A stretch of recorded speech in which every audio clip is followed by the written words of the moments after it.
Recording is not yet started.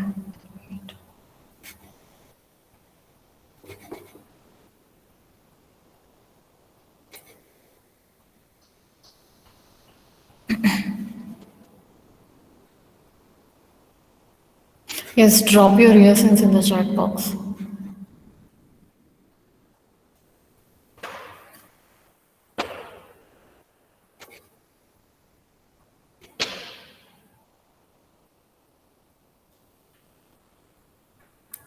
Okay, it's not starting. Fine. We have completed 9 programs, right? And today we will be discussing 10th program. Today we will be discussing 10th program, design, develop, code and run the program in any suitable language to implement the binary search algorithm. Determine the basis paths and using them derive the different test cases, execute these test cases and discuss the test results. So what is the program tells you? So what is the question is, you have to design, develop, code and run the program in any suitable language to implement the binary search algorithm. Okay, so you have to write a program for binary search. Okay, next, determine the basis paths and using them derive the different test cases. Here you have to identify the paths. Okay, you have to determine the basis paths and by using that you have to derive the test cases, then execute those test cases and discuss the test results. So you know that how the binary search technique will work, in the sense that we need to identify the middle value. A sequence of elements will be there. So in those elements, we need to identify the middle value that is in between low and high by using the formula mid is equals to low plus high by 2. Okay, so depending upon that, we have to search whether the given element is there or not in a sequence of n. I hope you understood. So in a sequence of in n elements, we have to identify the middle value, okay, which is the middle element. We have to identify that. So you will be having the low and high values. So by using formula mid is equals to low plus high by 2, you have to identify the middle element, and depending upon that, okay, by identifying the middle element, you have to search the element that is your key element. Okay, so which element you will be searching? So that is your key element. You have to search for the for that element. So whether that given element is there or not in a sequence of n elements what you will be having. Okay, so here how this program work in the sense, so what are the steps you can have in this binary search technique? In the sense, first you have to input values of n, right? So for that, enter n integer numbers in array. Okay, so you'll be giving n values.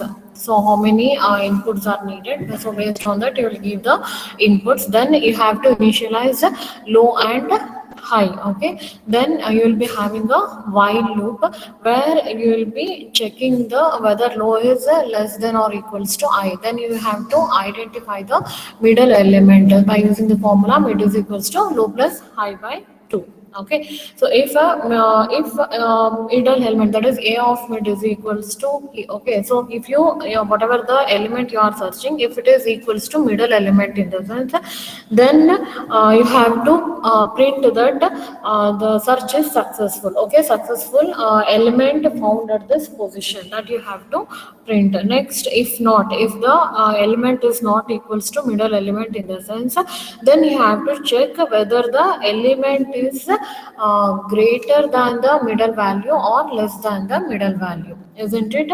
So if it is greater than the middle value, then you will be printing that search is successful. If the element is not greater than middle value, then you have to check whether the element is less than the middle value. Then if you find that element, you print the search is successful. Okay, so in array of elements, you have to search the key element.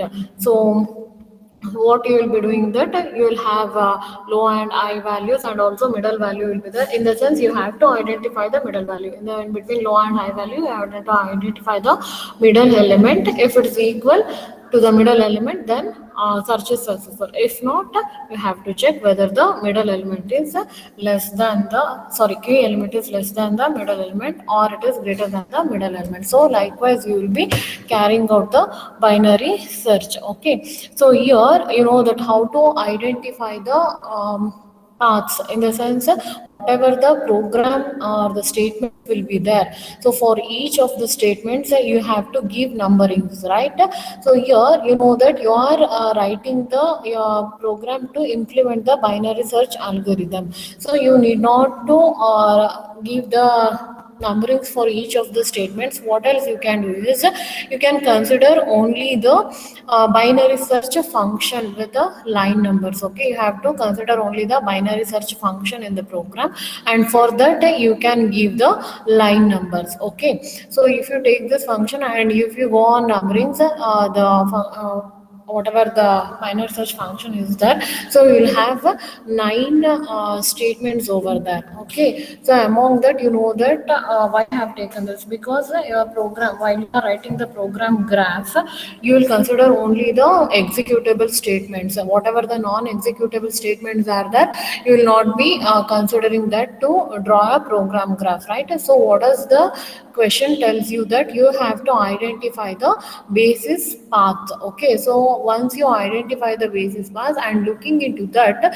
you have to derive the test cases. Okay, so now I have considered this binary search function, and I have given the line numbers for each of the line, or you can say statements or fragments. Okay, so here it shows you how the searching technique will be performed. So there will be a mid value. You have to declare the mid value, low, high, and a key element. Then you will be having a while loop. There you will be checking whether low is less than or equal to high. Okay, low. Then you will be entering into the loop. If it is true, then you will be identifying the middle value. So by using the formula, mid is equals to low plus high by 2. Then you have to check whether that key element, whatever the element you are searching, you have to check whether that element is equals to the middle value. Okay, if it is equals to middle value, then you return that value, and you can print it as the element is found at position. Okay, so if not, you have to check whether the element, that is the key element, is less than the middle value, or it is greater than the middle value, right? So for that, you are having a predicate statement, that is if statement, if x of mid is less than key. Okay, if it is true, then you will be moving on to the fifth line. If not, you will be going on to the sixth statement. Okay, so this is your binary search function. Now looking into this line numberings, you have to draw a graph. Okay, that is a program graph for the binary search. You can draw for all program. Okay, but here if you go with this also, you will be able to get the program graph for binary search, because you will be considering only the executable statements, right? So you can consider only the binary search function. You can give numberings for those lines or statements, then you can draw this program graph. So here if you go through this functions, okay, whatever the line numberings you have given, so it starts with the first node. Okay, then the control flows to the second node, that is a while loop. Okay, while low is less than or equals to high. So here you can see from first node, the control is moving on to the second node. So there, that is your while loop, whether low is less than or equals to, sorry, while of low is less than or equals to high. Then if it is satisfied, then you will be, the control will be moving to the third node, that is you are checking whether the element, that is the key element, is equals to middle value, that is in the third node, right? So if this while loop is satisfied, then you will be moving on to the third node, where you will be checking whether the middle key element is equals to the middle element. Okay, so if it is true or false, in the sense if the key element is equals to the middle value, then the control will flow to the eighth node. See here, yes, if x of mid is equals to key, okay, then the numberings you have given here is 8, that is written mid. Okay, so as it is, the control will be moving on to the eighth node. So if not, if x of m is not equals to key, in the sense if the key value is not equals to the middle value, okay, then the control will flow to the fourth node, where it is a predicate statement. Okay, so wherever the predicate statements will be there, you will have the two out degrees from that node for true and false. Okay, so here that is fourth node, it is a predicate statement, that is a if statement, right? So here if you will be checking the key element is less than mid or not. Okay, so if it is less than mid, the control flows to the fifth node. If not, the control flows to the sixth node, that is from the fourth node. Okay, if it is true, the control flows to the fifth node. If not, the control flows to the sixth node. Okay, that is if key element is less than the middle value, then the control is flowing to the fifth node. If not, that is if the key element is greater than the middle value. Okay, if that condition is false, in the sense the control is moving to the sixth node. Then from both the fifth and sixth node, the control is moving to the seventh node. So what is the seventh node here? So you are ending the loop over there, right? Then from the seventh node, the control is moving back to the second node. Okay, so here if the search, whatever the search you have performed, if that value is not identified, in the sense, then again if you want to perform the second thing, whether you have to compare whether the value is there or not. Okay, whatever the element you are checking, whether it is there or not, the control will again flow to the second node. Then again you will be entering into the loop, the same thing will be performed. Okay, then here you can see that from the second node there is a path, that is the control flow to the eighth node. Okay, so from the second node, that is if this while loop is not satisfied. If it is satisfied, you will move on, you will enter into the loop. If it is not satisfied, then directly the control will flows to the eighth node, where you are not entering the loop at all, right?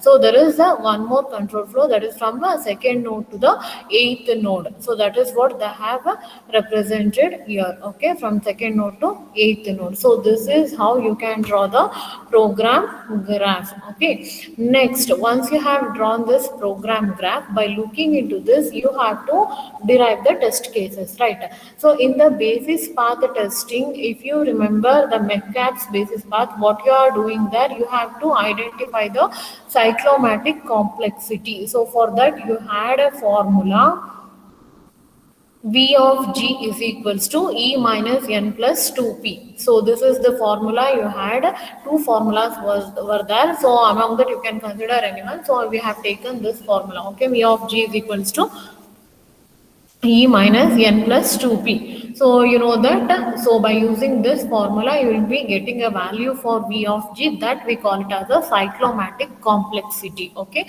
so here they have asked you to derive the test cases by determining the basis paths. Okay, you have to identify the paths. So for that identification of paths, you need the program graph, right? So that we have done, that program graph part is done.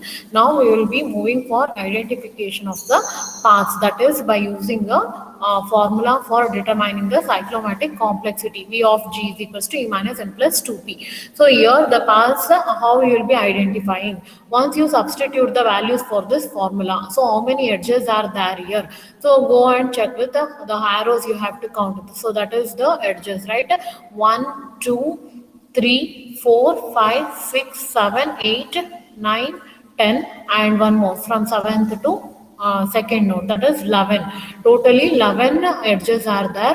How many nodes are there? You know that 9 nodes are there. Okay, so now you substitute the value, and what about p? In the sense it is always equals to 1. Okay, so for program graphs it is always equals to 1. So now you substitute these values, you will get a value as 4. Okay, so v of g is equals to 4. That is your cyclomatic complexity. So that is the number of paths you can have for this program graph. Okay, so how many paths are there? P1, P2, P3, 4, because you have obtained the 4 value. Now go and check with the program paths. So here, once you go through this program graph, you will be able to identify the paths. So what is P1? So that is you have to go through the flow. Okay, that is from first to second, and second to third, third to eighth, and eighth to ninth. So this is your one path. Okay, so let it be P1. And second path, so first, second, third, and from third to fourth, then fourth to fifth. So if it is true, okay, then fifth to seventh, and from seventh to second again. Okay, so this is your second path. Then one more path what you can have here, from first to second the control flow is there, second to third, third to fourth, fourth to fifth we have done, right? Now fourth to sixth, sixth to seventh, then seventh to second. Okay, so this is your third path. And one more path what you are having here is this that is where when the while loop is not satisfied, right? So from first to second you will be checking whether the low is equals to less than or equals to high value. So if it is true, you will be entering into the loop. If not, you will be going to the eighth node, that is you will be coming out of that loop. Okay, you will not enter into that loop itself. So that is the control flows to the eighth node, from eighth to ninth. Okay, so this is totally 4 paths you are having here. So based on this path, now you have to you have to derive the test cases. So how you will be deriving the test cases, you know that. So these are the paths you have to write. Okay, then you should give the input values, right? So that is if you have give n is equals to 5, here we have taken the array element, that is n is equals to 5. So in that you have to give a key element. Okay, so for that which element you are searching for, that is the key element. So here in the first test case we have given 30 as the key element. So you will be performing the search technique here. So when you are searching for that key element, that is 30, so here that value is there. Okay, that key element is there in this sequence, so that is the middle value itself. Then what is the expected output? So if this element is there, what should be the expected output? It is success. You have to print that the search is success, and you will be printing the position of that element, right? So the expected output is success. Next, in the second path, so go and give the element as 20. Okay, so here it is there in that sequence, you know that. So what should be your expected output? So it is success, but here the value, how you are performing the searching technique? By using the middle value, right? So if middle equals to I, it is done in the first stage itself. So if not, so it will compare, right? Middle element is equals to key element or not. So if it is not, then you will be going with the next half, that is the first half of the statement, that is in the if predicate statement you will be having, right? So there you will be getting that the key element is less than the middle value. So you are repeating there, and it is identified in the first half of the searching process. Okay, so that you have to write expected output, it is repeat and success. Then go with the third test case. Here the element you have given is 40, so that is the middle element is 30 here. So in the first step you will not get it. When you will be comparing the key element with the middle element, then you will go and compare whether the middle key element is less than the middle element or greater than the middle element. So here it is greater than the middle element. So here it is done in the second half. Okay, search in the second half. So here in your manual it is given as a less than. Okay, so your key element is greater than the x of mid, that you have to correct. Okay, next, that is repeat and success, your expected output. Then go with the fourth path. Here you have given the same input sequence. In that the search element, that is the key element, you have given as a 60, okay, or else you can give as 5 also. That is the element which is not present in that sequence, you have to give it now. Okay, so you have checked for middle value, you have checked for less than middle value, you have checked for greater than middle value. Now you check for the element which is not present there. Okay, so what should be the output? So the output is here the search is not success, right? So it is failed, the element is not there in that sequence, so the expected output is failure. So why it is repeat? In the sense, you will be checking with the middle value, then you will be checking with the less than middle value, then you will be checking with the greater than middle values also. So if you perform all these techniques, you are not able to get this element. Okay, so that is repeat and failure. Next, coming to the last test case, here they have taken the same path, okay, but here the inputs are not given. You have checked with the middle value, less than middle value, greater than middle value, then you have written the test cases for the element which is not present there at all. Okay, so all these cases or possibilities have tested, and now you have to write the test case for empty sequence. Don't give the input itself, then enter the key element. So what will be the expected output? So here it should be failure, you are not able to find anything, right? So remarks column, you can write it as an empty list. Remarks is nothing but what you are identifying, what is from according to your view, that you have to write in the remarks. Okay, so this is how you have to write the test cases based on the basis paths. Okay, so here you have to remember that to identify the paths you need a program graph. Okay, so this is a connected graph. Clear? Okay, thank you.